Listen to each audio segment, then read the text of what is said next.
recently announced, in view of the sharp moves in your share price, that there had been no event that YuuZoo is aware of that should cause such moves. Can you elaborate a bit on YuuZoo's strategy and outlook? Sure. I think it's very important to understand what our strategy is and how we expect to deliver superior returns to the shareholders. Now, you can do it the traditional way, which is part of our strategy, and that means by delivering a good bottom line, a good profit from which we can then pay dividends to the shareholders. However, very important to understand in the case of YuuZoo is that this is a secondary part of our strategy. Our primary part is to build, hold, and ultimately sell companies that use our unique and in many cases patented technology. The way we do this is partly by setting up companies that are run in each market by franchisees. Each franchisee pays us for the license that they buy in shares in the company that operates the franchise. When the business grows, the value of the company grows.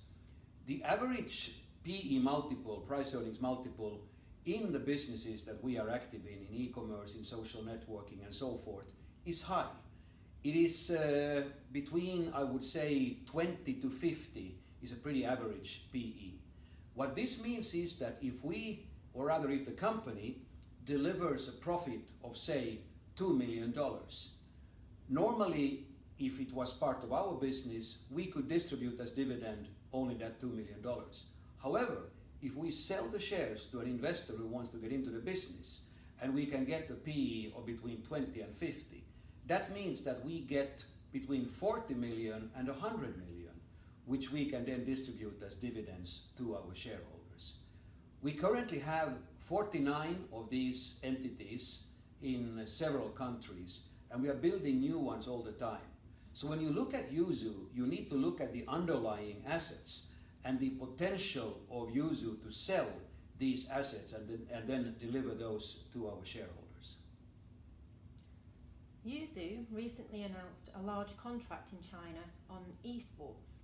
Can you elaborate a bit on this? Well, this is a good example of exactly what we are doing. We have signed a framework agreement with the municipal government of Harbin in China, one of the cities where the Olympics will be in 2022. We have organized a couple of months ago, through our Chinese joint venture YuuGames, a massive esport event in Harbin, which was televised live on several TV stations and attended in a large indoor stadium by a very large crowd. We have now signed with the government of Harbin an agreement where we will build in Harbin an esport development park where companies come in and develop products and services relating to esport for the Chinese market as well as for the global market. We have also in the agreement been asked by the government of Harbin to set up a school in Harbin, which as one part of the curriculum will also teach esport to students. This is a unique new approach. It's the first one in Harbin, as far as we know, possibly the first one in China. In other parts of the world, these kind of schools have been set up in the last few years and have been tremendously successful. I think it is very interesting that in the press release we did, the government representative from the Chinese side said that YuuGames had now several times proved to be the best organizer of esport events in China. What I'm saying here is that this is a very good example of what I touched upon in your first question. Building companies, or rather setting up companies, building companies, holding companies, and ultimately selling companies. A successful esport company in China can be worth quite a lot for an investor in that space, and that is always at the back of our minds when we build these companies, that ultimately we can sell them and distribute the dividends to our shareholders.